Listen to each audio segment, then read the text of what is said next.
What's up, everyone? Welcome back to the Pulpit Mock Draft Show. I am Ryan Kieran. That is Keegan Stiefel. That is Ryan Spagnoli Spags. Fellas, we've had a kind of a crazy week since the last one we did. A couple of massive trades that shook up the top half of the draft a lot. Has some pretty big implications for the Patriots. We talked about that. Me and our buddy Pat Lane talked about that after all the trades happened last week. How you guys doing though? I'm doing good. Last Friday was crazy, obviously, with all the trades. Obviously San Francisco moving up and then, Miami moving right back in. What was it, like 20 minutes later? So obviously big implications, like you said, in regards to the Patriots and, kind of our trade up dreams are fading away as the days go on. But we're still holding out hope for that.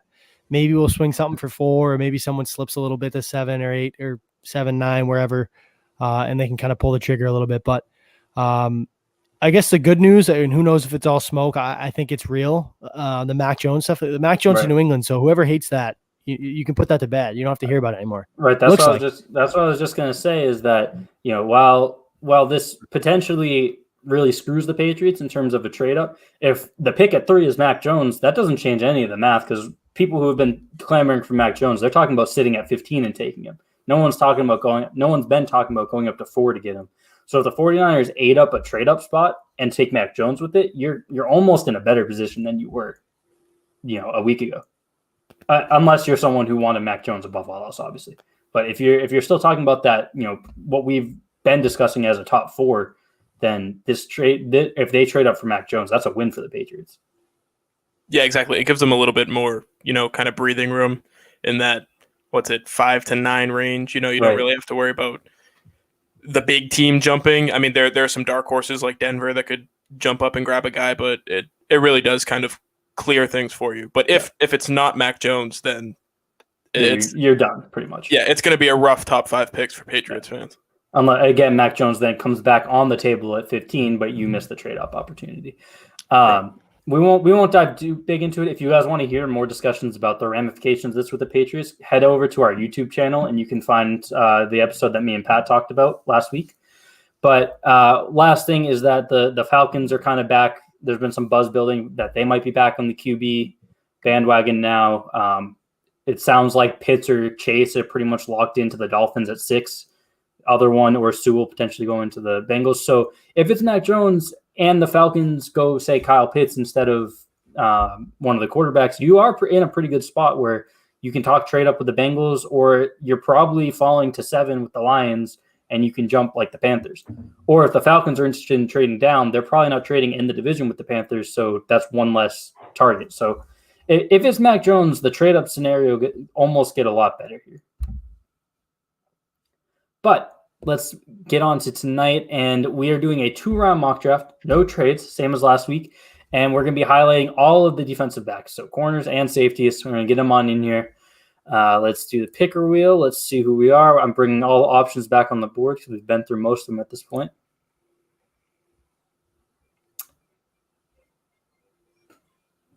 All right, so Keegan's going to pick first, Spags picks second, and I get all of the trades and the Patriots pick. So I'm the big winner tonight. But let's get right into it. Keegan, who are you going to take first overall, as if it's a real question? Trevor Lawrence. Yeah. All right, Spags, 2. Yeah, like we talked about it off air. It probably should be Justin Fields, but I think all signs point to the draft kind of starting at 3, maybe even 4 at this rate. So no question, I think it's Zach Wilson here. We'll see where Sam Darnold ends up. Is it Washington? Is it Denver? But I think it's clear they're going quarterback, and it's pretty clear it's Zach Wilson. Yeah. And I mean, we've all said it this whole, this is episode 6 now. So the first 5 weeks we've done it. If we're picking at 2, our pick's Justin Fields. Zach Wilson seems like it's going to be the guy. I'm going to follow that same line where instead of picking who I would take here, which again is Justin Fields, I'm going to take where the buzz is, and let's just see how it plays out, where I'm going to go Mac Jones here at 3. Again, not a pick I would make. It's not a pick I would probably make for the Patriots at 15. Never mind trading up to get him at 3, but that does seem where the buzz is going. I still, Spags, you mentioned it too, feel like this could be a smoke screen. But yeah, when that first came out too, like I think it was Sims was like kind of the first one that floated that idea out there. It was like, are you serious? You're going to trade up, trade all that for Mac Jones? But when you kind of dive into it, I guess it makes a little bit of sense from a from an outside perspective, right? Like Shanahan's had a lot of success with Kirk Cousins, Matt Ryan, Jimmy Garoppolo, guys that kind of win pre-snap, very good with their eyes, good in the pocket, can make accurate throws down the field. I think Mac Jones is more of a Matt Ryan than the other two, but when you look at quarterbacks that he's had success with in that system he runs, it would make sense for Mac Jones. It's just a question of, maybe NFL GMs are a lot higher on Mac Jones than the media and people like us. So, and the counter argument there would be is the Shanahan type system, the McVay type system. That's grade school quarterbacking for sure. No, I'm just saying that's where I get the buzz from. You know what I mean? No, absolutely. That does seem to be the logic there. I don't necessarily, and I'm not saying you do, but I'm saying I don't think that really tracks out if you think about it more critically. But I definitely, if that's the pick, I would agree that that's kind of the baseline. He's getting what he thinks can be a slightly better Kirk Cousins, which is the high end outcome in my opinion for Mac Jones. But again, that type of high end outcome isn't what I'd be trading 3 first-round picks to go get. But if we were doing trades tonight, this would be where the interest starts for everyone, really, but specifically for the Patriots. Alas, we're not doing that tonight. So, Keegan, what are you thinking at 4 here? Yeah, I mean, I think the Falcons in this scenario go quarterback just to try to sturdy up the future a little bit. And I do like Fields a lot better than Lance, but here I think I'm going to go Lance just because it can be argued that he has a higher upside. The potential is out of this world, and since he's kind of guaranteed some time on the bench behind Matt Ryan, maybe they take a shot, at trying to hit a home run here. Mm-hmm. And that takes us to 5 with the Bengals. And just real quick, I mean, what this has done is really the Bengals, Dolphins, and Lions are huge winners out of this because of the non-quarterbacks, there's like a clear top 3. We lost Spags here. He's back. There's like a clear top 3 position player group, and now 5, 6, and 7, there should be no chance that any of the 3 make it there. And now, they'll probably be the next 3 picks here. So, Spags, who are you looking at for the Bengals here?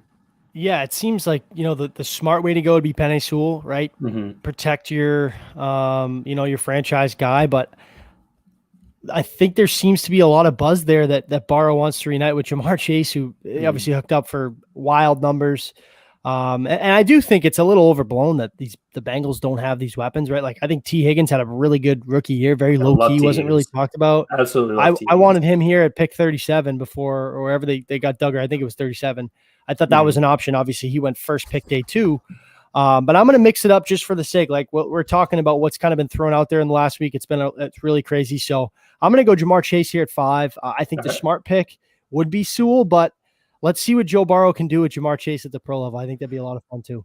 And the justification here, right, is they still have Jonah Williams, the 11th overall pick from 3 years ago. Hasn't really been able to stay healthy, but he was a really good prospect, barring injuries. And then they signed Riley Reif, like you said just now, this offseason, only 1 year, but that's a solid right tackle that gets you through a year. And if you see Jamar Chase as him and T. Higgins are your future best pairing you've had since Ocho Cinco and TJ Houshmandzadeh, and then you have Tyler Boyd in the slot still. I mean, that's if you think that outside line is those tackles are good enough, and then you can build up the interior later in the draft. That's a hell of a receiver group right there, and that's still pretty young too. This is me. I was waiting for Keegan to jump in here, but this is me. So I will with Chase would have been the easy pick here, right? If he falls, he doesn't, which creates an interesting situation. It's Sewell or Pitts here. You almost kind of field calls, I think, and see if maybe the Panthers want to trade up and make sure they get their guy.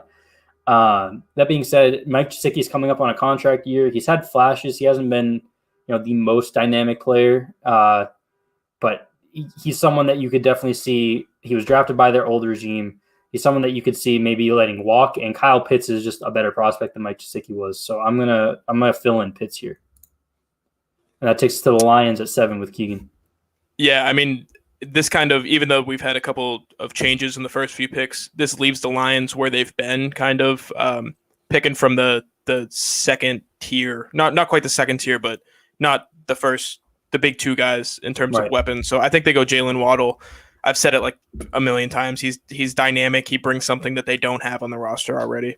Right. And like Sewell is the clear best. Well, Sewell and Fields are the clear best players, but taking out quarterback, Sewell's not really a clear fit or need for the Lions. You can argue that they should just take him anyway, but I'm spacing on who their right tackle is. But Taylor Decker's still a pretty young, pretty good left tackle. So Sewell doesn't make a ton of sense here. That's another spot where a trade back would make a ton of sense. Or maybe they kind of reach on that whoever their top defense player is on the board. But Waddle makes a lot of sense there too. And then, I mean, this is a dream scenario for the Panthers, right, Spags? If you go the way that I think you're going to go here. Yeah, this is a dream scenario for the Panthers and a nightmare scenario for the Patriots and their trade-up hopes, right? I think this is a team you got to jump if you want to get one of those guys. And I think quarterbacks going 1, 2, 3, 4, it really makes it difficult for the Patriots. That obviously be the first time ever that it happens, but it's certainly trending that way, especially Atlanta seems like a little bit of a wild card. They don't really tip their cap on what they're doing.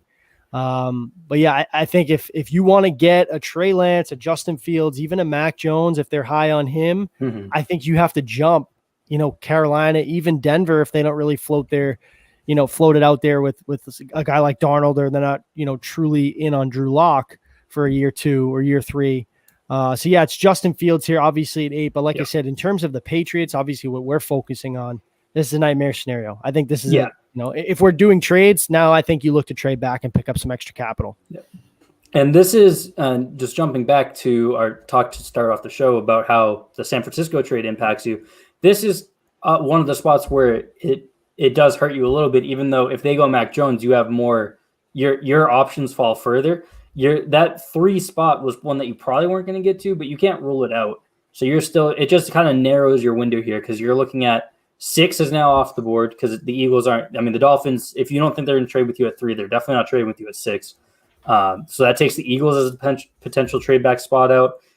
So you're looking at the Falcons, who, if they're smart, are saying, okay, give us, if you're coming from lower than where the 49ers just came from, and you're still targeting a quarterback, give us exactly what they just gave us, what the 49ers just gave up, which Bill Belichick's never going to do that. So then now you're looking at the Bengals, who are in a position of getting just their top choice of non-quarterbacks. So it's tough to see them trading up. So your window is kind of narrowing down to just the Lions, unless you can really convince the Falcons to take a deal that doesn't resemble what the 49ers just did. So that's the downside to where we were talking before. But I'm on the board at 9 with the Broncos. I'm going to get us into our first deep dive of the night, but I'm going to switch it up a little bit because this week is when I really got to get into some of the top defensive backs. I hadn't done much on them before. And I like to preface this by saying defensive backs are hard to watch when you don't have all 22. So I don't like to make, firm, strong takes the way I might on some other positions. But this is just from what I can see, and what I evaluate is just not as strong or as firm a commitment as, say, a quarterback take I might have. However, watching through these, I have a different CB1 than the consensus has been, especially on this show since we've been going. I'm going to take JC Horn here at 9. If you watch them all on tape, I think there's a top 4 cornerback group here. It's been billed as kind of a top 2 or maybe a top 3 for people who are high on Horn. I think Greg Newsome's in that group as well. We'll talk about him later. But the consistent theme about all of them is that they're big, they're strong, they're athletic, and they're scheme versatile. They can play press man, off man, zone. They all can kind of do whatever you need. Horn is more of that pure man corner, which is where I gravitate. And you see like a Stephon Gilmore, you can see the value in JC Jackson, the value that it provides having man corners, that it just opens up your defense to be so much more versatile than if you need to sit in zone because you don't trust your corners to win their matchups one-on-one. And what separates Horn for me is the ball skills. He's the best athlete of the group, pending Farley's injury. We didn't really get to see it, but his explosion metrics were insane at his pro day. And I think he has the best ball skills of the group. So Horn is my CB1 here. Yeah, I mean, I think Horn is built entirely different from the rest of the class. I know Brian Phillips talked about a little bit on Twitter about how you look at him and it's like, yeah, that's the number 1 corner in the class. Yeah.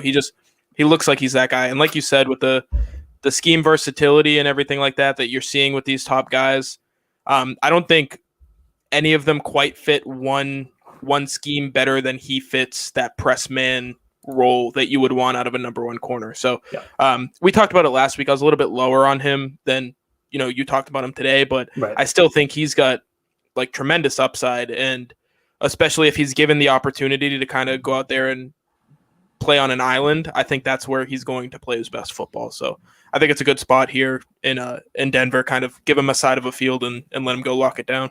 Yeah, I think you hit on it with the scheme versatility too. And I think he benefited from like a Caleb Farley opt out, and then obviously the back surgery. And we'll get into him. I'm sure he'll go off the board sometime here in the first round. I would hope. But that's a potential guy at 15 that Patriots might take a flyer on. That's a top 10 guy that's slipping a little bit down boards because of, the JC Horn buzz. The Surtain obviously has been, you could go back and forth with CB1, CB2 with him and Farley going back to last year. But now with his back injury, you see Horn starting to creep up boards, and then obviously his insane pro day as well. Yeah. And this is the point that I was just going to make. Shout out Freeland 1787, Freeland 1787. If there was a corner in this class that the Patriots were going to go up and get, JC Horn, watching them through, JC Horn screamed Patriots corner to me. That big, strong, again, if even if you want to argue he's not as well versed to play in zone, that's fine with me personally. You want man corners. If you have someone who can play man, it's okay if they aren't as strong in zone.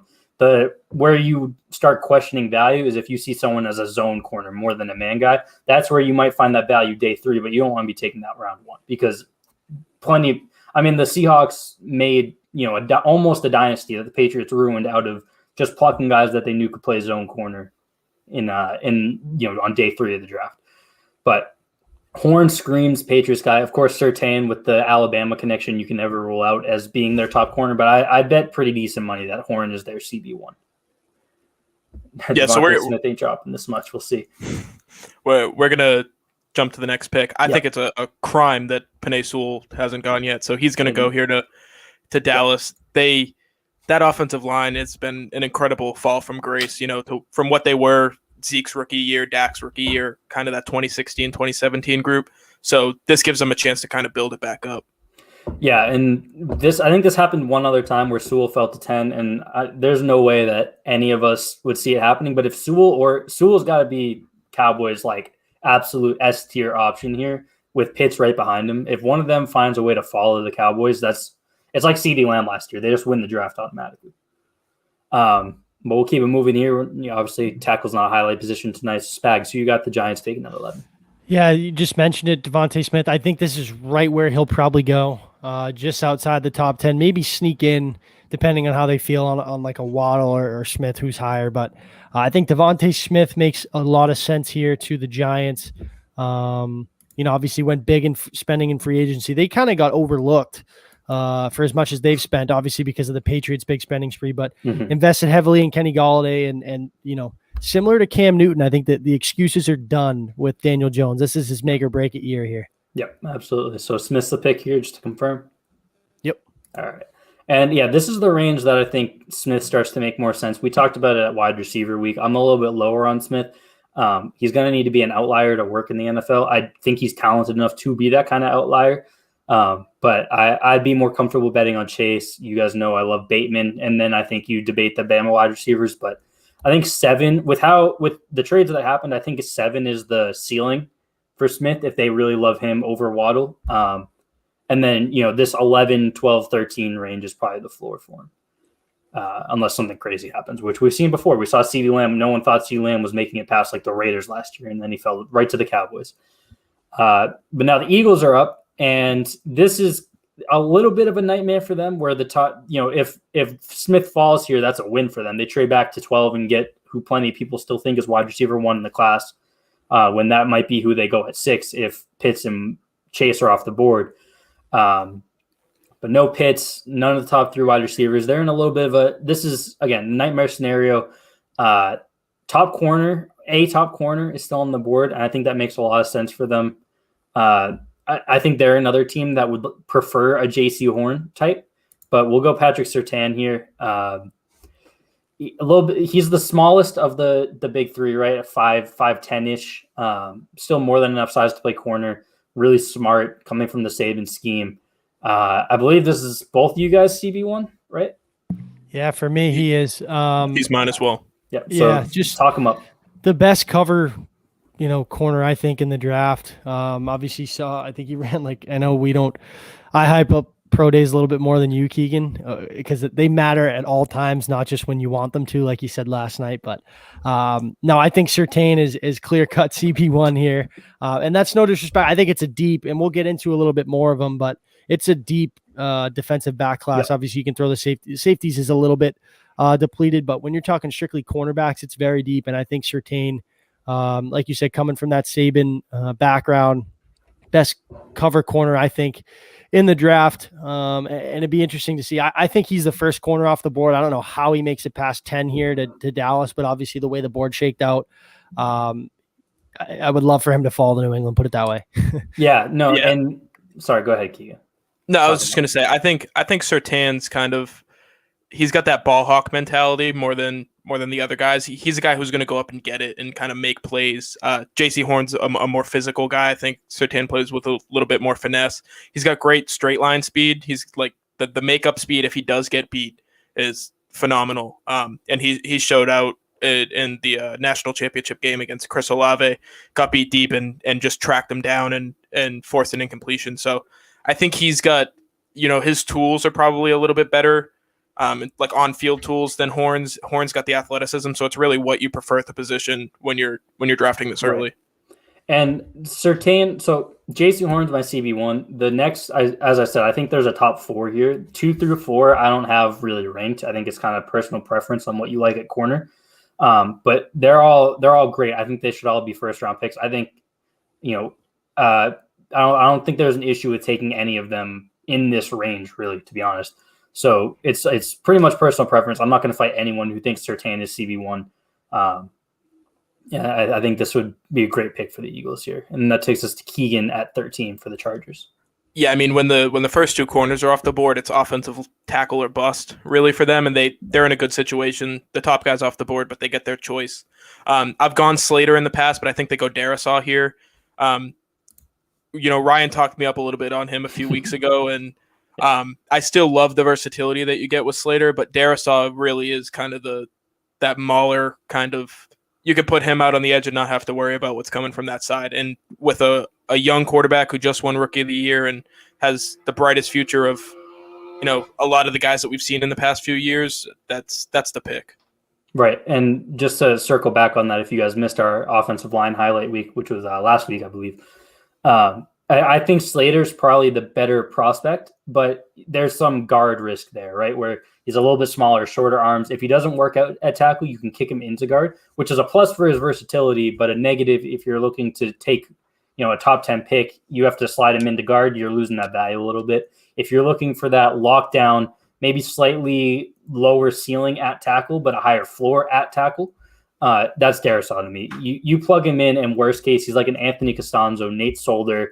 Maybe not ever a Pro Bowler, one-time Pro Bowler, but he's never going to be an issue. You're never going to worry about him over there. And the upside's still there to become a top tier tackle, in my opinion. So I like that Darisaw pick a lot. And that takes us to Spags with the Vikings.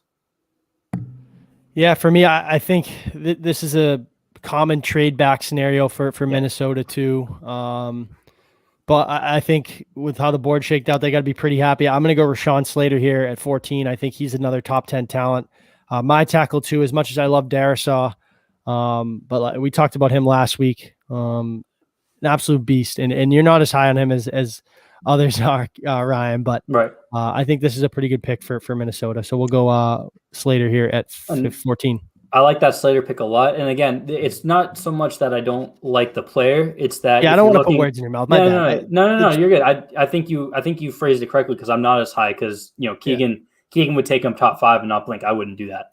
But if you're looking just to take someone that is going to be a good offensive lineman, you take Slater, which is what the Vikings need. If you need someone that is going to be a good left tackle, you take Darisaw, in my opinion, which is what the Chargers need. I think both these fits are perfect for them. In the past few weeks, we've seen Elijah Vera Tucker go in the spot just because we had a run on tackles earlier on, and this is just them getting an upgrade at the same kind of player, a guy who's versatile enough to play multiple spots. So they're making out like a bandit here. Their guy falls a little bit more than he has in past weeks. Yeah, and I'm just going to tease this pick real quick. About to make Patriots pick. Tune in. All right, so let's talk about this because this is an interesting spot. And you can't go Bateman again. As much as you want to, we can't go Bateman again. Can't we? No. All right, so I'm joking. Here's what I want to hype up, or not hype up, but talk about real quick. 9 through 14 is a super wild card, right? Like you could see any of these teams going like 6 different directions. This was kind of a pretty chalk one where it's like, okay, here's the best player on the board at a position they kind of need. Gone. Penny Sewell is just the best player in the draft. Gone. Devontae Smith's the best wide receiver left. Gone. And then, again, best player at a need, best player at a need, best player at a need. The Patriots don't really have needs anymore, right? Other than that quarterback of the future, which you're not getting anymore here with how this played out. They don't have needs here. This is just the easiest trade back scenario of all time. We aren't allowed to do that, so now it leads to interesting questions. You guys know I don't love Micah Parsons as much. Caleb Farley right here. Caleb Farley is an option. Trevon Moehrig an option. We could talk some DBs. I have a name in mind that hasn't been mentioned yet, and I'm just gonna throw it up. I want to see what the chat thinks. I want to see what you guys think. I'm still gonna make my own decision. This isn't a poll like we've done in past weeks. But I'm a little curious where you guys are thinking, because I think this is a really broad range of where you could go. Parsons seems like the obvious pick. You guys know I'm not going to make that here. So what would you do here, Keegan? Yeah, I mean, Spags threw out Caleb Farley. I think that's far and away the guy that you pick here. The back injury stuff is, it'll take him down a step. But I had the same surgery, Keegan. It's nothing. He's fine. Listen, Gronk, speak on Caleb, we're Caleb Farley, same beast, all the same people. So, in this spot, I think you're getting a top 2 cornerback in the draft, a guy in past drafts would be far and away the top guy at pick 15. I don't think you can pass that up. Yeah, played quarterback in high school, so Bill loves those guys that transfer. Obviously, a receiver more, but I think he's clear cut cornerback 2 here, simply because of if he had played this year and didn't have the injury that just came out, what was it, a week ago or so, I think you can make a case for him to go before Surtain. But this is a classic Patriots type. I don't want to say gamble because the player's so good, but didn't play in a year, had a lot of buzz last year, now has a little bit of an injury. The future of Stephon Gilmore, Kraft spoke on it today. It's still kind of a to be determined. They said he's under contract, obviously going to have to work out an extension. I'm for paying him and letting JC Jackson go and get the extra second. But I think you're going to have to replace one of them at some point. I think Caleb Farley makes a ton of sense for the future of this team. I think he can come in and start play, meaningful snaps right away, play that outside corner role. So for me, it's Caleb Farley, but like I said, Ryan, it's your pick.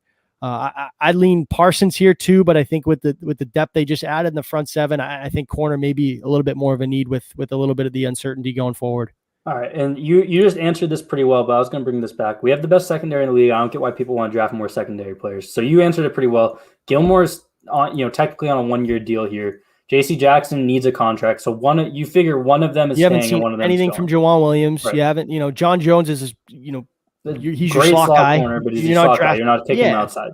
Jason McCourty's getting old. I mean, I like Miles Bryant. Jason McCourty's not even on the team right now, too. Yeah, exactly. I think we still expect he'll probably make his way back at some point. Yeah, and then Miles Bryant too, right? Like cute little undrafted guy, but who knows? I'd rather take a gamble on Caleb Farley. He's the John Jones replacement, I think.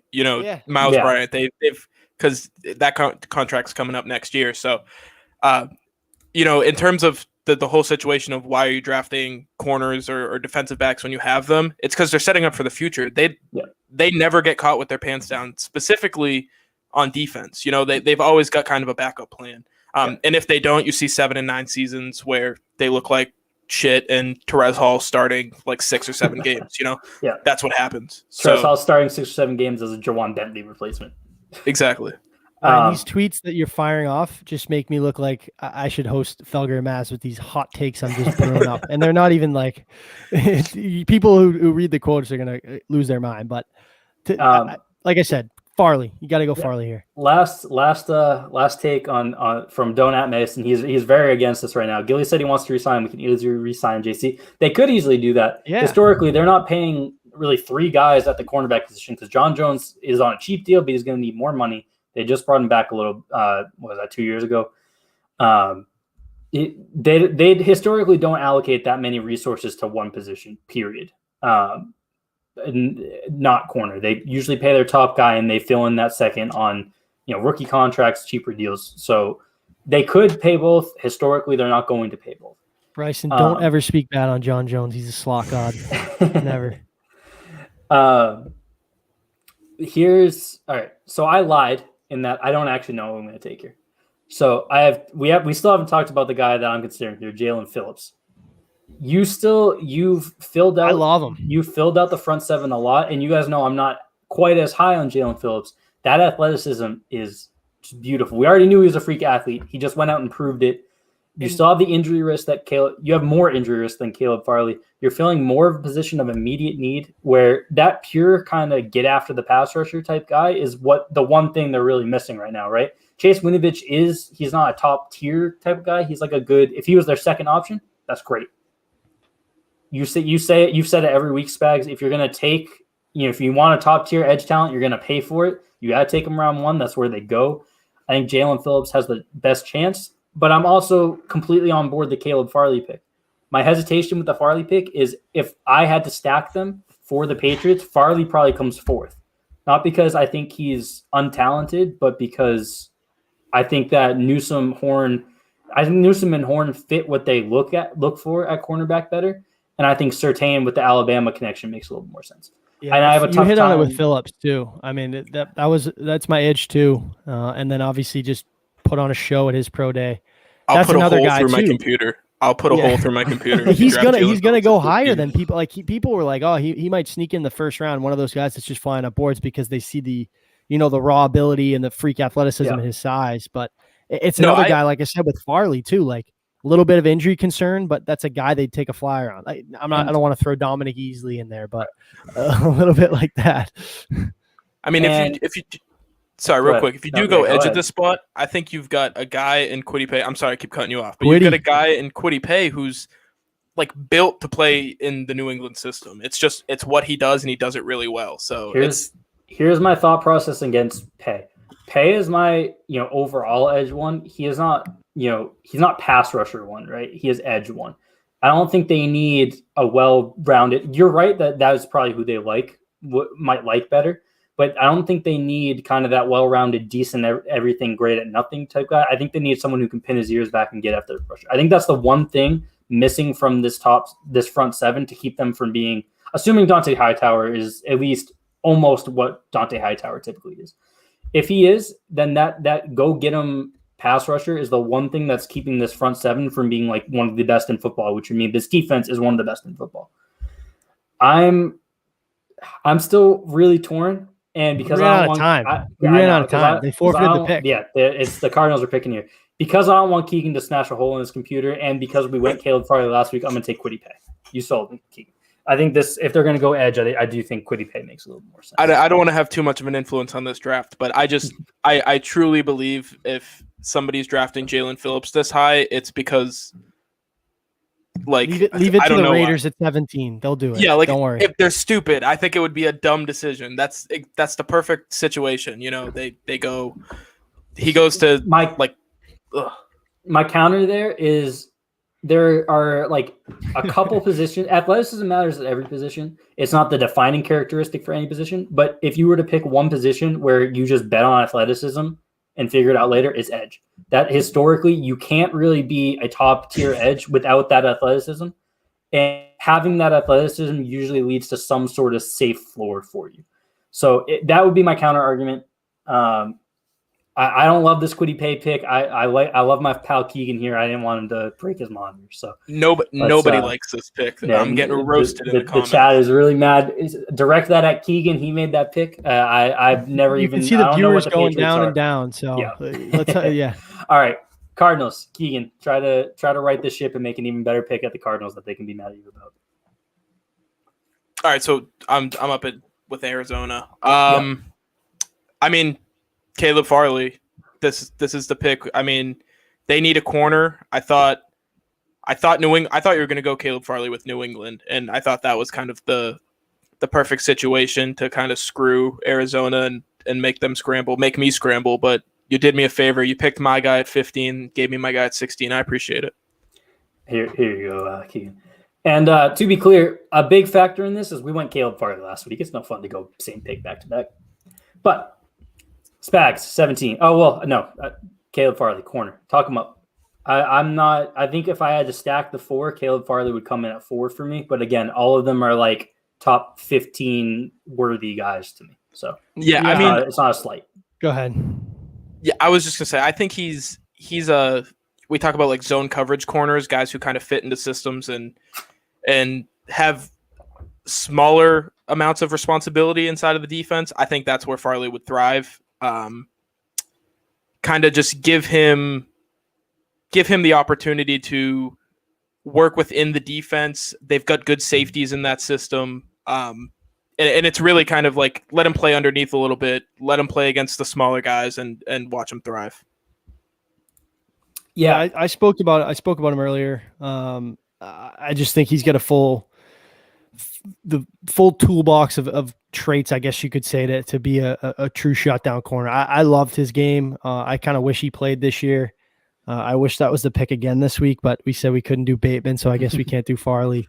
But yeah, I think that's a great fit. This was the Arizona desperately needs a corner, so I think if Farley gets past 15, he's gone at 16 or one of those corners. To me, I like the way you phrased it, Spags, because you said you think he has all the traits to be that top tier corner. I think that's the perfect way to put it, is that he's got the traits. I think it shows up on film the least for him. I think you see the most gaps in his skill on the field out of these top 4 corners. And again, for a lot of people, it's a top 2, top 3. So when I say top 4, I'm including Greg Newsome, who we'll talk about in a little bit. But he's got all the traits. I just don't think it shows up quite consistently enough. And then you couple that in with he is the only one of the 3 that didn't play this year, and then you add on top of that he had the back injury. To me, that kind of pushes him to the bottom of that tier in a season where I think teams are going to want to be more risk averse in the draft. To me, that kind of just pushes him down a little bit. But again, I would take if any of the 4 were there at 15.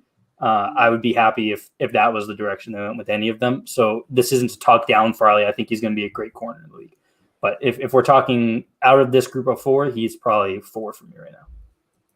Yeah, and I believe I'm up here at Yes, 17, right? Yep. Maybe a little bit of a reach, but I think teams are going to reach for offensive linemen, especially people who have versatility. I'm going to go with Elijah Vera Tucker here. I think that offensive line's a mess. Played a lot of a left tackle for USC. We talked about him last week, the athleticism, really good in the passing game, can pull. I think he plays guard at the next level, but I think when you look at scheme versatility and to be able to play all spots on the offensive line, Vera Tucker makes a lot of sense here. Yeah, I'm a big Vera Tucker fan. Vera bust. I'm a big Vera Tucker fan. That's why we're picking him for the Raiders. It's like they'll reach no problem. So I'm making it as realistic as we can. If Slater doesn't fall at 14, I think he makes a ton of sense to the Vikings. I think that's just a good player. Again, you're probably not getting a tackle there, so the value is a little questionable. But you just get him on your offensive line, and wherever he ends up, he's improved your team. I'm on the clock at 18 with the Dolphins, and we went with Kyle Pitts in the first and at 6 for them. They missed out on wide receiver 1, Jamar Chase, so they stayed away from wide receiver for the moment. But I'm just going to go ahead and I'm going to double back on the weapons. I'm going to take Rashad Bateman here, and that's just so disrespectful if they come out of this draft with Kyle Pitts and Rashad Bateman. That's where you're only in year 2, and it's not he didn't even get full year 1. But this is where it's no more excuses time for Tua already. You have Kyle Pitts, you have Devontae Parker, you have Rashad Bateman, you have an offensive line still a bit of a question, but you have a not terrible offensive line. You're in year 2 now. This is where, again, if they come away with this and then he still looks bad, that's where having that for extra first, for next year to go get your quarterback might come into play. But that if Tua is good, that trio is just absurd for the next however many years. Yeah, I mean, at least give him an opportunity to show that he can be good, right? Instead of lining him up with a hurt Devontae Parker the whole year. So we're jumping to Washington here. Micah Parsons won't fall this far, but here he did, and I think they'll take him. He's an upgrade at what they have at the position. They're kind of I don't know what's going on with them with their linebackers. I couldn't name a linebacker in their system right now, so He's an athletic guy. He'll catch on quick, and hopefully he can stay out of trouble. Yeah. Spags 20 with the Bears. Yeah, I think they go. Obviously, they're in Andy Dalton. They're probably trying to move up and get that fourth or fifth quarterback. You might have to beat them out, but I'm going to go receiver here. Somebody I would love for the Patriots, but I just don't think it makes sense value-wise at 15. I would hope he'd fall to 46. So I'm going to go with Elijah Moore. Ooh, I think one of the best nice. athletes in the class, dynamic playmaker, elite quickness, big playability, yak machine. Everybody hyped up Kadarius Toney. I think he's a much better player, much more complete player, and I think he can succeed right away at the slot level. This is a guy that helps move the chains, and I think makes your offense a lot more efficient. I'm with Freeland 1787 there. I was almost pre-picked Marshall for you there because as soon as you said it, I thought that's where you're going. But I like the Elijah Moore pick a lot too. That's a fun player. That puts me on the board at 21 with the Colts, and they're another team in an interesting spot here. I could go with CB4 Greg Newsome, and I think that's what I'm going to do. The other option would be a tackle here. I don't love the tackle value at this point, so I think Newsome is still a value at 21, despite this maybe being the high end of where he's being talked about right now. But I'm a huge Greg Newsome fan. I think that he's like a half step behind JC Horn if you're looking for that kind of athletic freak ball skills type guy. He's a monster. He's got a little bit more of what's the right way to phrase it? He lapses in coverage a little bit more than JC Horn does, which is why he's not CB1 JC Horn is. But if you guys are looking for someone in that late round 1, round 2 range who doesn't quite have the hype that he might have in a month from now, I think Greg Newsome's your guy. I would suggest going to check him out in the chat. Yeah, I think he's a starting perimeter corner at the next level, long, high-end levels of flexibility, really good athlete. This is a guy who makes a lot of sense for the Patriots too. If they decide to go corner at 15, I wouldn't have a problem with this pick. I think he fits what they do, and was a shutdown corner in all his years there at Northwestern. So I like the pick. I like the player a lot. I think this is a guy who probably goes around, the teens to early 20s. Yeah, I think this is the perfect spot for him. I think you guys pretty much covered the bases in terms of who he is and kind of his background. And I like him a lot kind of in the Colts system. It gives him an opportunity. He's playing with good linebackers, good safeties, gives him a little bit of a safety blanket, and to really acclimate himself, kind of dip the toes in the water a little bit instead of throwing him headfirst in. And a little quick side note for those in the chat who were really mad at Keegan and only Keegan for influencing that Quiddy Pay pick. Phil Perry gave his official seal of approval on Twitter. So Phil Perry. You have Phil Perry's approval. Just, very handsome pals. Yeah. All right, 22 Titans. That is you, Keegan. Yeah, I mean, I think they go edge here. They desperately need a pass rusher. So Gregory Rousseau's the best pure pass rusher in my eyes. In terms of let me rephrase. He's got the best upside with the pass rushers. He's an effort player right now, but he's got the tools to really turn into something good. He's going to be working under Mike Vrabel a little bit. I know it's a reach here. He's fallen hard on draft boards, but I think this is the guy. They're going to end up having to replace Jadeveon Clowney, and I think this is the closest kind of physically. The tools, no one's Jadeveon Clowney, but the tools physically of anybody that can get in this draft, it's Gregory Rousseau. He's someone we've talked about a couple of these guys who sat out this year where it might have benefited them to play. He's someone that I think just wildly underestimated or misvalued his own draft stock. I think that he probably sat out thinking he was a top 10 lock, and he really needed another year to put on tape to show that continued improvement, which he just didn't get to. He would terrify me in round 1, but Spags, you're on the clock with the. That's why the Titans are making the pick. We're good.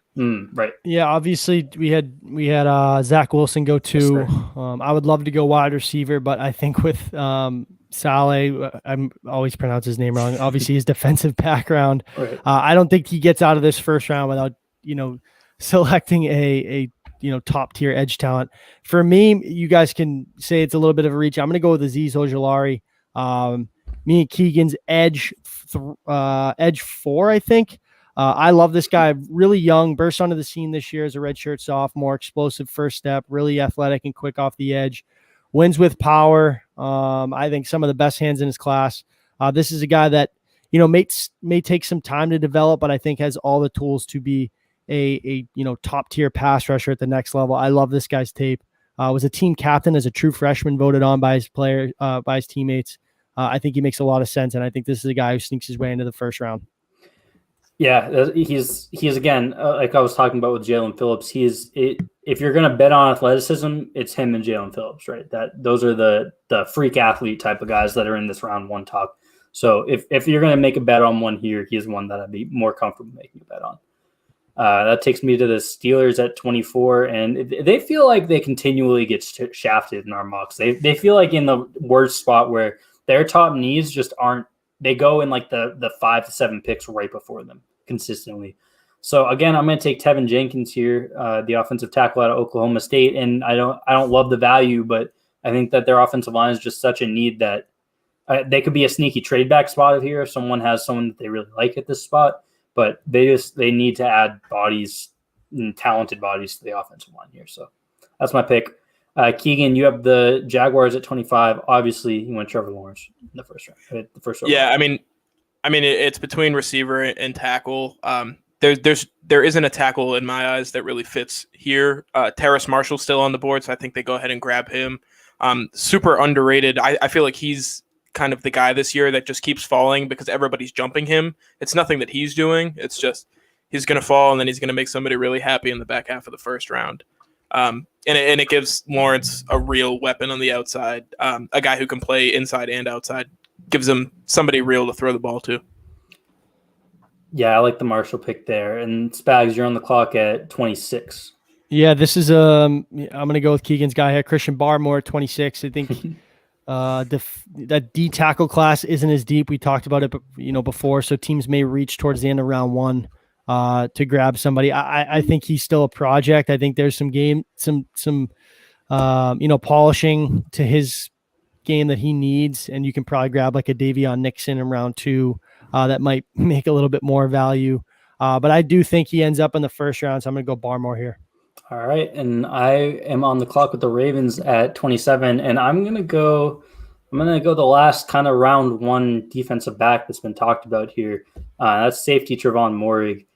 I want to hear you guys' thoughts on him first because I am really unsure, and not unsure in a bad way, but like genuinely just don't know quite how to feel about him. So, how do you guys feel about Moehrig? I mean, if you like to just explain his game the best I can. Brian talked about it earlier in the chat. Kind of a Devin McCourty vibe of how he plays football. He's not Devin McCourty, obviously. He's a rookie coming in the league, but kind of that versatile safety who can play in the box. He can play single high. He can play split. He can even, get some reps in man coverage. A guy who can do a little bit of everything, doesn't do anything extremely well, but of the safeties in this class, I think he's got the most versatility and the highest upside. So that's why he's safety 1 in this class. Yeah, I think he's a constant kind of ball disruptor. Like you said, can play all over the place. Not a deep safety class, so he'll probably go, like I talked about the D tackles, he'll go in round 1. I'm bigger on a Javon Holland out of Oregon. I think there's a lot more value there. That's a guy who can play everywhere, had 20 interceptions in 2 years. I will take him in the second round if I get a chance to today. I love him. Like I said, so I like it. A lot of versatility there. Can kind of your modern day defensive chess piece there. All right, so here's where I stand on him. I like him, and I think that he's a really interesting case study where if he goes to a smart team like the Patriots or the Ravens, I think this is a great fit for him personally. I think that they might have a future All-Pro on their hands.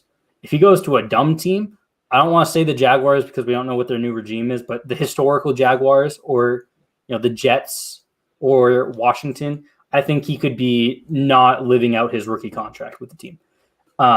He's really athletic, first of all. We know that. He seems really smart. He always seems like he's in the right place and understands what's going on.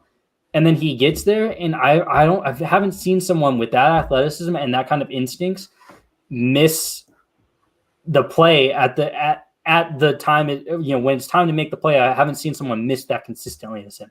It feels like he is always right there in pass coverage to make a play on the ball, and then the ball gets completed anyway. It feels like he's always taking great angles and forcing the ball carrier into having to make a play on him and then he misses the tackle. He seems really smart and really athletic, and if you can have a smart team kind of coach up those little like finishing techniques, I think you have an absolute stud on your hands. But with where he's at right now, I don't know how he gets on the field. Like he's like 90% of the way there, but the 10% is the important part. So I like the Ravens fit here because he's not forced to be a stud right away, and they have a great track record on defense and smart coaching. But he's just a fascinating player to me. I really have no clue what to do with him. I think it's going to be entirely situation dependent. And the fact that he's safety one does speak to how weak the safety class is, right? Yeah, we'll get into more safeties later on, but it's really a whole lot of guys who can do one thing well and can't do the rest of it. But more like we all kind of said, he can do a little bit of everything. So right. All right, let's keep it moving. We got Keegan here with the Saints. Yeah, I mean this is a tough spot for them. I think I go young jock here. Me and Ryan's guy. He's they drafted Zach Bond last year and he didn't really do anything. And young jock's got the ability to play that kind of outside role, but he's more of a safety, kind of a joker, can move around everywhere, play a little bit of everything. So I think it's a good spot for the Saints. Yeah, don't get me started on Zach Bond because the Saints used him so wrong. That was my guy last year. But Spags, 29, Packers. Yeah, obviously there's a little bit of a standoffish with Rodgers' contract, so maybe they're in that Brady type 2019 or whenever they drafted N'Keal Harry, trying to keep him happy. Obviously didn't draft him any receivers last year, drafted his replacement kind of in a similar spot last year. So I'm going to go with Rondale Moore here. I like the player, I like the fit.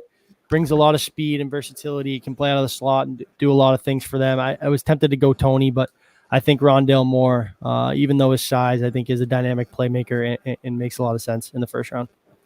All right, and that takes me to the Bills at 30. And I mean, this has kind of been I'm going to switch up a little. I was going to say this has kind of been a safety blanket pick for the Bills with Zaven Collins, but I don't think Jalen Phillips falls as far with that athleticism. And I think the Bills are the type of team that they just see a top potential for a top tier, difference-making talent, and they're going to take that chance. They're a young ascending team that can kind of afford to take those swings on guys who might, elevate them to the next level. And I think Phillips is one of those types of, risk-reward guys that we've seen the Patriots swing on in the past, like a Dom Easley type. So I'm going to go Phillips here to the Bills. And that takes us to Keegan at 31 with the Chiefs.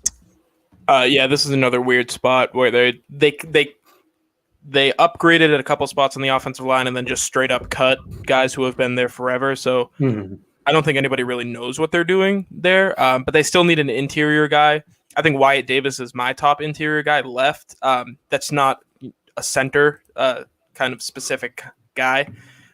Played right guard at Ohio State. That's where he'll probably be playing if he goes to Kansas City. But with the amount of talent that they've got on that team, it's really just upgrading the spots that they don't have a ton of talent at. So it's guard and it's Wyatt Davis.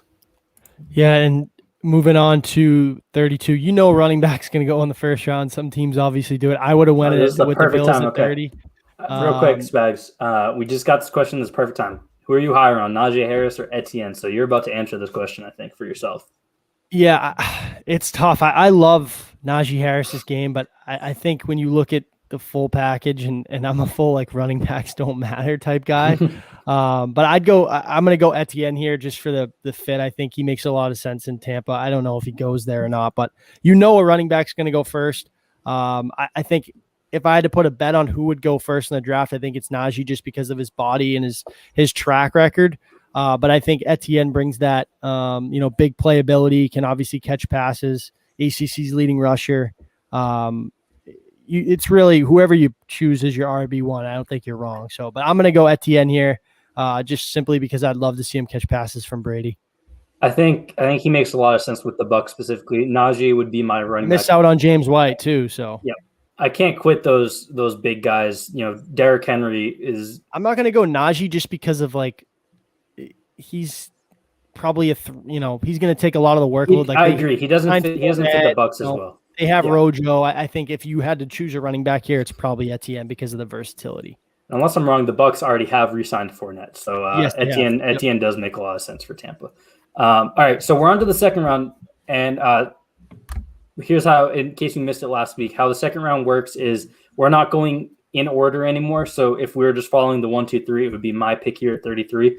The same people who drafted for teams in round 1 are going to draft for them in round 2. So Keegan's on the clock here. There are a couple teams, the Seahawks and the Rams, who didn't have a round pick that second, and we're just going to group pick for them. So Keegan, you're on the clock here with the Jaguars. And if you'd like to weigh in on Etienne versus Harris, go ahead. I didn't let you get in there. Yeah, I'm a Harris guy just in terms of all around back in a system that I would like to run. Think about the New England system. It's kind of a pound the ball type thing, and I think he fits that better. But Etienne's probably the better all around back. But I'd go Harris over him, depending on the system fit. But we're on to Jacksonville. They need talent on the defense. I don't think they have a ton of it. So I go with the best guy available in my eyes, and that's Zaven Collins. He's a big body athletic linebacker, can play the outside, perfect for what they need. Keegan, we have another Quiddy Pay pick hater in the chat. Direct all complaints to Keegan. He swayed me on that one. I don't hate it either, Keegan. You can blame me too. I don't hate it either. It wouldn't have been my pick there, but I was close enough that you swayed me. So listen, we all take the blame there. At the end of the month, when the Patriots make that pick, I want everybody to tell me I was right. That's all I want. Keep the same energy. Spags, you were on the clock with the Jets, and I should have prefaced the Jags pick there. They took Trevor Lawrence, obviously, and then Terrace Marshall in the first round. The Jets took Zach Wilson and Azeez Ojulari in the first round, and they now pick at 34. Yeah, I think they get some wide receiver help. I know they obviously went and spent big money on Corey Davis, but I'm going to go with Kadarius Toney. I think he finds his name here early day 2, and that'd be kind of a cool duo, him and Zach Wilson, both as rookies. All right, and then Keegan, you're back on the clock picking for the Falcons here. I think they go Pat Freiermuth here. I'm really high on him compared to other people. In any other draft, he's a first round guy. Fits what they need. Pat Freiermuth. All right, this would be a prime Najee Harris spot if I didn't in the first round. And by the way, the Falcons went Trey Lance in the first round. If I didn't already go Kyle Pitts and then Rashad Bateman in the first round, which is by far my favorite picks of this draft, that it makes me sad. This would be a prime Najee Harris spot. I won't just hit all the skill positions for the Dolphins here. They do have needs on defense too. So I'm going to go with Ronnie Perkins out of Oklahoma. I think Jason Owe is going to be the next pick here, and I like Joe Tryon the best out of the remaining edges. Tryon sat out this year, and Owe is, we've talked about how weird he is. Literally no production last year, but a freak athlete. I think the Dolphins need a bit of a safer pick that can just come in and contribute. So I'm gonna go Perkins here, and that I'm also on the clock now again with the Eagles. And in the first round, I went Patrick Surtain at 12. So I'm gonna follow this up, and Amari Rodgers is the next wide receiver on the board. That value isn't really there for me. Diami Brown, they're in a bit of a tough spot here again, where the guys that might have made the most sense in this range for them are off the board now. I'm going to go with Baron Browning. You guys know that I'm huge on Browning. I would take him round 1 comfortably, not necessarily at 15, but in round 1 comfortably. And the Eagles are just another team that just needs defensive talent. I think Browning has versatility. He's an elite athlete at linebacker. I think he had like a 9.9 relative athletic score. Follow at Nathbaum if you're unfamiliar with what that is. And I think that whatever team he goes to he's going to improve. I think Browning is an absolute stud. Just real quick, this is absolutely incorrect. That's bad information. He's phenomenal against the run. I would agree. Phenomenal might be a tad strong, but against the run definitely isn't a weakness for him. That's his biggest strength. So, all right. Who picked for the Bengals? I did. I took did, Chase. And you took Jamar Chase. That's right. So I think they obviously, if they go Chase there, they feel they can grab a tackle they like in the second round. So I'm going to go with Jalen Mayfield here out of Michigan. We talked about him last week. I think he's a guy that's just going to continue to get better. Was really productive and versatile at Michigan. So Jalen Mayfield here could find his name being said in the first round too. But I think the Bengals get good value here in round 2. Yeah, I think his testing might have sealed the door shut on his round one hopes, but definitely a round two type guy. Panthers was also Spags, right? At 8, took Justin Fields. Yep. So I'm gonna go. Ooh, this is tough too. A team that's kind of out of needs. I'm gonna stay with. I'm gonna go with Asante Samuel Jr. Just I think they need corner help. Like I said, I would like to go wide receiver. Don't want to fill up on the skill positions. Obviously, they went cornerback, quarterback, and obviously lost Curtis Samuel. But I'm going to go with Asante Samuel Jr., typically a slot guy, I think, at the next level. Obviously, NFL genes, being Samuel's son. But I like the fit there. I think he brings a lot of speed and toughness to that defense. So Asante Samuel Jr. at wherever we are with the Panthers.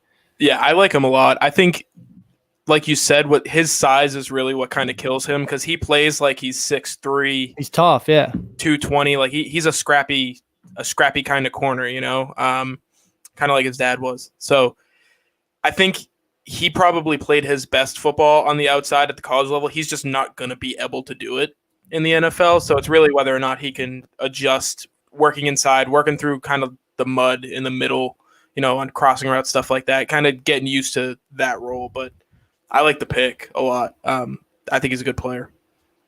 Yeah. Well, did you have Denver or did Ryan? Ryan did. Obviously, he stepped away, so I was just going to say we'll make a couple picks. We'll fill him in. Oh, he's coming. All right, you're up here with Denver.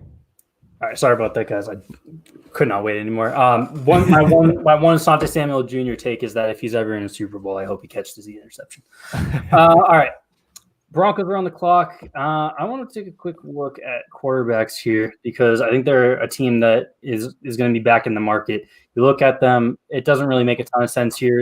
I don't think any of these guys are clear upgrades on Drew Lock, which is saying a lot.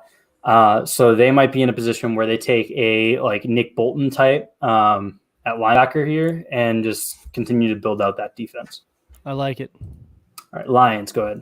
Yeah, I mean, I think the Lions are one of those teams that are kind of out on the needs and the fit here. So I think Jamin Davis, a linebacker who we talked about last week, who's skyrocketed his stock. Today he kind of like a Baron Browning. I don't know what his relative athletic score was, but it was through the roof. He has the highest vertical jump of any linebacker and since it's been scouted and the second highest broad jump. So a crazy athlete. Get him next to Jamie Kong. Oh, losing Keegan a little bit. Leads together. You cut out a little bit there, but yeah, honestly, in my rush back, Jamin Davis was an oversight. That should have been my pick at 40. I like him better than Nick Bolton. I think that's a good pick there with the back-to-back linebackers. Spags, you went Devontae Smith at 11 for the Giants. You're going to go at 42. Yeah, I'm going to go with our guy. We continue. We can't stop talking about him and kind of shitting on his game a little bit, but I'm going to go Jason Owe. Obviously a developmental edge. The lack of production last year is a little scary, but I think there's some hope there at the edge spot. I think he's more of a developmental piece, but I think he ultimately finds his name being called somewhere early on day 2. All right, and real quick before we get to the next pick, we got a ton of people in here right now. This is the peak we've ever had. Appreciate you guys all hanging out. We do this every Wednesday at 6 p.m. On whatever you're watching right now. If you aren't currently following twitch.tv/Pats_Pulpit, please do me a favor and go over there and follow it. If you guys are already watching on there, I appreciate you. If you're watching there but not following, hit that follow button. This is one of the first shows that we've done on the Twitch platform, and it's going to be expanding, as the season comes and over the years. That's going to be a big spot for our content moving forward. So if you guys aren't already following it, go ahead and hit that follow button now. We're creeping up on the Patriots pick here. We appreciate you guys hanging out. And this is me at 43 with the 49ers. I went Mac Jones, followed, what the buzz was and not necessarily what I would do there at 43. And now at 40 or at 3, sorry. And now at 43, we're going to get him some help. And I'm going to take Creed Humphrey, the center out of Oklahoma. That is just an absolutely freak athlete. Yeah, and then we're going to jump to Dallas. They need a corner. I think they take Eric Stokes here, kind of the top guy available on the board. A bigger guy, tall, lanky, that outside press man kind of role. I think he fits that best. Not quite as well as J.C. Horn, but a good player nonetheless. Yeah, and they went Penny Sewell in the first round, so that kind of opened the door up for them to come circle back on corner round 2. And I think Cowboys fans would be really a lot happier with Sewell Stokes than say like a Surtain and whoever at offensive tackle here. I think the difference between Stokes and the top tier corners is less than the difference between Sewell and like Liam Eichenberg, for example. Right. And you're right back up on the clock at 45 with Jaguars. I am. You're right. So they went quarterback, wide receiver, tight end. I think they're set on offense. Or did they go linebacker? They went linebacker, not tight end. They went with Young Joe. Yeah, at 33 they went Jaguars. So So at 1 they went Trevor Lawrence, of course. 25 Terrace Marshall, and then at 33 they went Zaven Collins. Zaven Collins, right? So a tough spot for them, really. They could go a number of different ways. I think they go Najee Harris. They need kind of somebody. He's not lasting this long, anyways, right? I mean, he's going to be picked, right? Somebody to supplement that kind of early down role with James Robinson. You don't want an undrafted free agent carrying the bulk of the load. So with a wealth of picks, take a shot at a running back here. All right. Najee Harris is the pick, which takes him off the board. The Golden Eye wanted him here for the Patriots. All right, chat. You guys were really unhappy with us with Kwity Paye at 15. I'm just going to leave this completely in your hands because I don't have a fit here that I super love. So take a look at the board. Take a look at who's here. We can throw out a few names and just tell me who you want. We have a Kellen Mond pick, and I'll tell you what I'm not doing round 2 is taking Kellen Mond. No, I'm not taking Kellen Mond. I'm not taking Davis Mills. We obviously took Amon-Ra St. Brown at this slot last week, so we'll stay with. I think that makes a ton of sense. I think a guy who can play both inside and outside at the next level, somebody that I think would really excel here. Another guy, too, that is kind of being overlooked and I really like is Tylan Wallace out of Oklahoma State. Mm-hmm. True X, a guy that's going to go up and make a play on the ball. Outside receiver. People, kind of crap on the Big 12 defenses. They don't see a lack of press coverage, but I believe it was versus Texas. They pressed him all game long. He torched him. Right. So that's a pick I really like here. I think he's a day 2 guy somewhere in the 40 to 50 range. So that's certainly on my radar. It seems to be a wide receiver at 46 is what everyone is expecting and wants, so it won't happen. But if that's my pick, I like Tylan Wallace here as well, but interested to see what you guys have.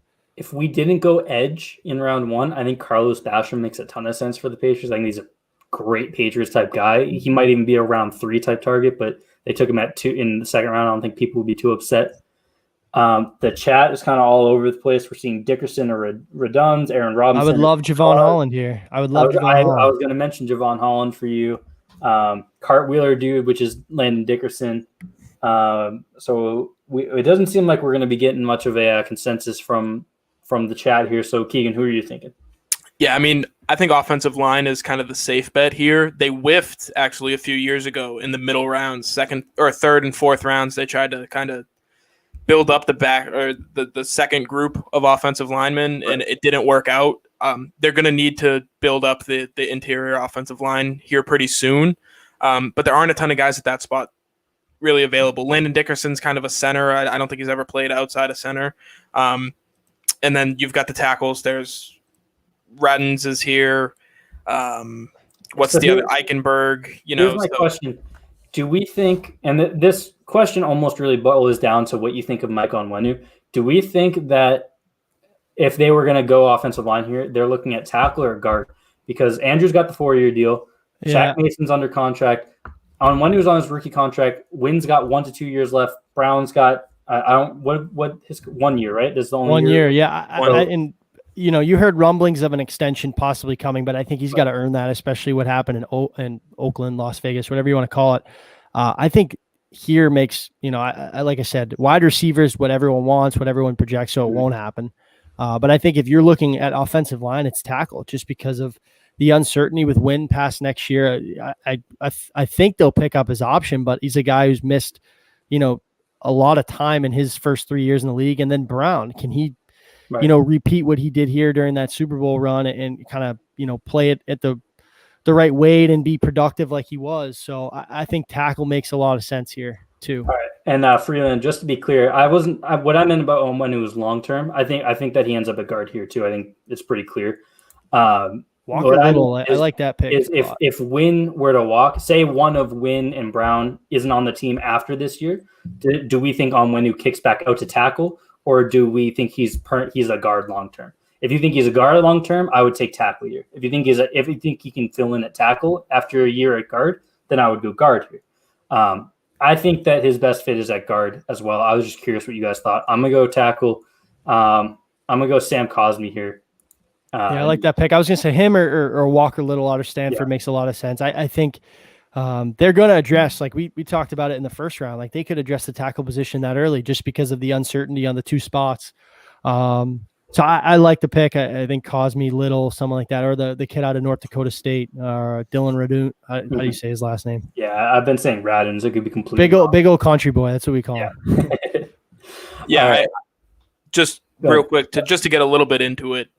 I think Cosme's the perfect guy to sit behind one of Wynn or Trent Brown. You don't really know. I don't think you know who's going to return next year, but one of them's got to. Or I don't think they're rolling into 2022 with brand new tackles on both sides. Yeah. So I think they're going to kind of just pick who was better in 21 and let the other one walk. And Cosme will be able to step into that place hopefully next year. So that's a pick for the future, like we were saying. That and two, like you saw last year, what it was, they missed a guy like Le'Adrian Waddle, like a swing tackle. Like Brown and Wynn don't have the best, availability in their pass. So if you get a guy like Cosme, I think is a guy who could sneak into the back end of the first round. It feels like we talk about that with guys, but I like the value there. Like I said, that's a pick for the future. Yeah, and Justin Herron, I think he will be that guy, but I don't think he's a starter. 16 games. He's a swing guy. President of the Justin Herron fan club, Ryan and Doug Kide. But yeah, he's like a perfect long-term swing tackle that steps in when you need. The issue that makes this pick really, really difficult is the next Pats pick is in the late 90s. A ton of great players will be off the board. No good QB prospects will be left. I honestly think if you like Kellen Mond, which that would be my pick of these day two, I think he's got a decent chance to be there at 96. We talked about it at 15. That trade down from 15 is automatic. We're not doing trades, so we obviously couldn't do that, but all three of us would be pulling the trigger on a trade at 15. And just speaking to Mond real quick, I like Mond, again, as a late day 2, early day 3 developmental guy. I'm not taking him and expecting that he's going to be the future of the franchise. He's another dart throw like a Jarrett Stidham where, the tools are there, the upside's there, and you see what you got. I think if you were to take him, it's entirely possible that Jarrett Stidham still beats him out, and then Mond's on the practice squad or off the roster before you can get the shot. So let's keep it moving, though. I know Spags is got a big game tonight, so we'll keep moving. Get him out there. So 47 is the Chargers, and Spags, you went with Christian Darrisaw round 1. Who are you going to go here for 47?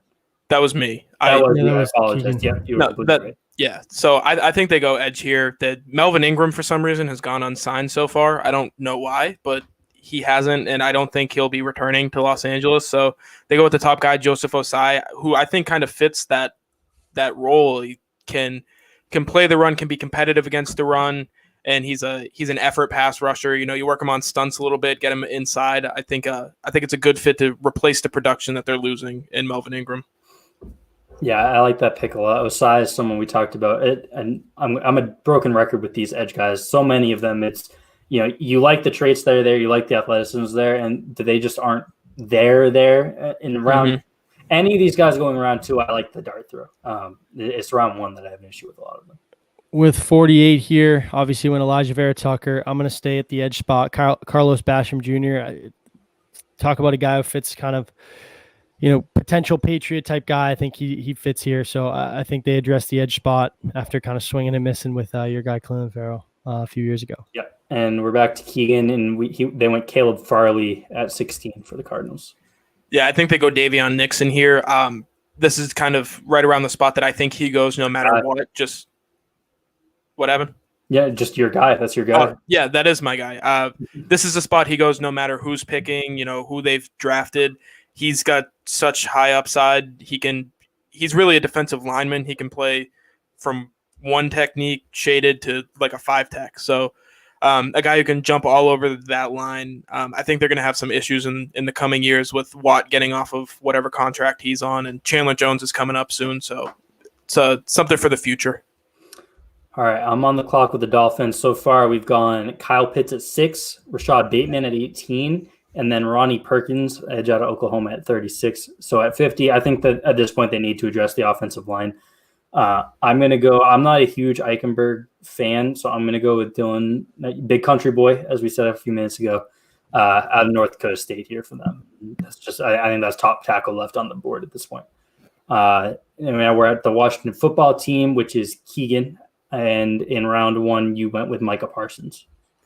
Yeah, so they could go, 500 different ways here. I don't think they have a super need on defense. So go back to the offensive line, give them a tackle, somebody who can jump in.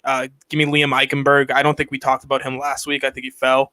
But, kind of a developmental guy who can play, make some spot starts in year 1. Yeah. Bears here. Yeah, Bears here at 52. He didn't come off the board last year. I'm not a fan of him at all, but I think he does hear his name called on day 2. I'm going to go Kyle Trask. I think they kind of swing the bat here, try to find a quarterback. And I think he fits a Bears type quarterback. They're like Pittsburgh. I could see him going. Yeah.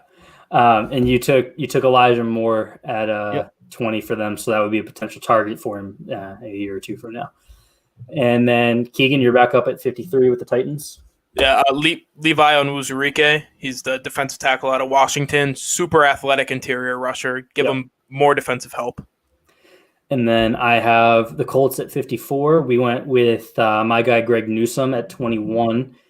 And I was almost tempted to just double down on corners here, but I don't think they do that. I think they go Alex Leatherwood, the offensive tackle out of Alabama. This draft is just primed to have like 15 edges and offensive tackles combined go in round 2. There's so many of those guys that aren't quite round 1 talents, but are fringe, throws, and they're such important positions. I wouldn't be shocked if literally half of round 2 is just offensive linemen and edges. Steelers. This is me as well. The Steelers at 55. I'm going to go with Aaron Robinson, the corner out of UCF. I said round 1 that they kind of get shafted every single draft in round 1 because they really need one of those top 4 corners or the top tier offensive tackles, and they all go in that like 10 to 22-ish range right before the Steelers pick. But I think Aaron Robinson's pretty solid value here. Maybe the last defensive back that we see go in here, unless Spags can find a way to get Javon Holland. We'll get Javon Holland's going to the Rams at 57. All right, we'll lock it in. So let's talk about Aaron Robinson real quick, though. Do you guys have any strong takes on him? I really like him. Yeah, I do. I really like. Honest to God, I haven't watched too much of them, but like you said, obviously you've gone from Steven Nelson, so they're going to be in the corner market, and they're kind of in that weird spot in the first round. So they'll definitely go corner within their first 2 picks. So that makes a lot of sense for them. Yeah, just real quick, when you go into Aaron Robinson and who he is as a player, a lot of the knocks on him are kind of physicality and whether or not he's a willing tackler. There's nothing about his coverage skills. He's great in man coverage. So if you're looking for a straight man cover corner, that you're getting great value in the 50s here. Right. And I was just going to set you up to talk about him because you seem to be the one that has the real takes on him here. So Seahawks are in at 56. We've already established Javon Holland's going 57, so he's off the board here. He's not allowed. What are we thinking for the Seahawks? I think they go tackle here. Like Walker Little's really good. PFF's 24th ranked player. I think he's slipped a little bit. And obviously get Russ some help. They just locked up Tyler Lockett today, so let's get some young pieces on that offensive line. I said it last week. If they don't draft an offensive lineman, Russ won't show up. He'll turn in his playbook and tell them to trade him. So he's forcing their hand here. And this is, as you just saw, he was like ranked 140 something on TDN's predictive board. He's 24. He's 24th on, what was that, PFF's or PFF? Yeah, PFF ranking. So he's all over the place, and the Seahawks are known for kind of taking those all over the place talents. Malik McDowell a few years ago, LJ Collier a few years ago. DK Metcalf was kind of a guy that was up and down. They took, sometimes it works, sometimes it doesn't. Bobby Wagner is another one on the positive side. So I think that's a very Seahawks pick there. And then we've already established Javon Holland going here at 57 to the Rams. Spags, Love him. I'll talk him up. Yeah, he's a ball hawk. 20 interceptions in 2 years for Oregon. Saw time as a box safety, played a little nickel corner. I think he has the potential to be a big chess piece for any defense he steps into. I really like him. Like I said, he's long, physical, can play perimeter, can play in the box, play, free safety. Slam dunk pick. I think he could surprise a lot of people with how high he goes. I'm all in on him at 46 to New England too. All right, so we'll keep it moving here as we head into the final few picks of the round. I'm up with the Ravens at 58. I went with Trevon Moehrig at 27 in the first round. I'm going to follow up with another guy that I think is pretty boom or bust, but intrigues me and I think would fit pretty well in the Ravens system, and that's Joe Tryon out of Washington, the edge. He's a guy didn't play this year.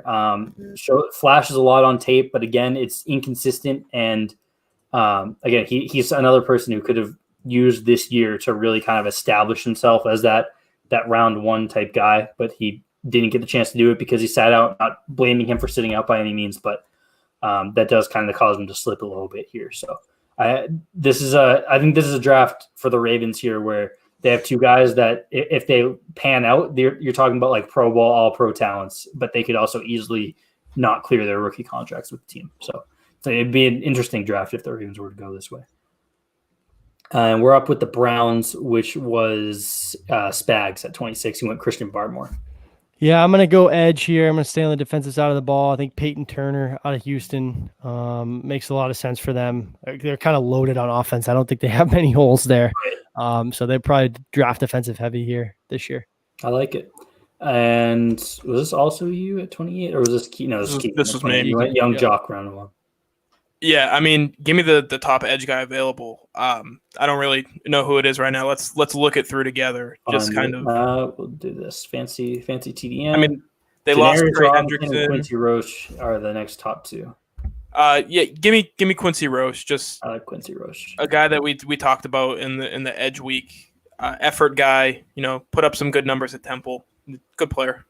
Monroe still is here. I would have a tough time seeing them. We're not doing trades, so we can't. I would have a tough time seeing them trade up with the gap that they have to the bottom of the third round. But Amon-Ra, we took him.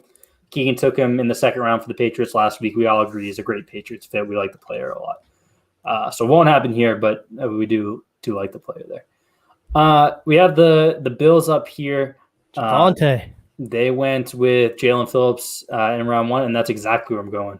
Javonte Williams. Read your mind. Round two. They need that running back. We've seen Najee Harris go to him and Travis Etienne. I think we've seen both of them go to the Bills in the first round in past mocks that we've done. That kind of top tier running back that can come in and really be the guy with Devin Singletary and Zach Moss behind him is still pretty needed. We saw in the conference championship game, they just didn't run the ball. Josh Allen was their running back pretty much. So Javonte Williams come in and take that load off for him. I think it makes a lot of sense. Green Bay at 62 as much as I want to take a corner.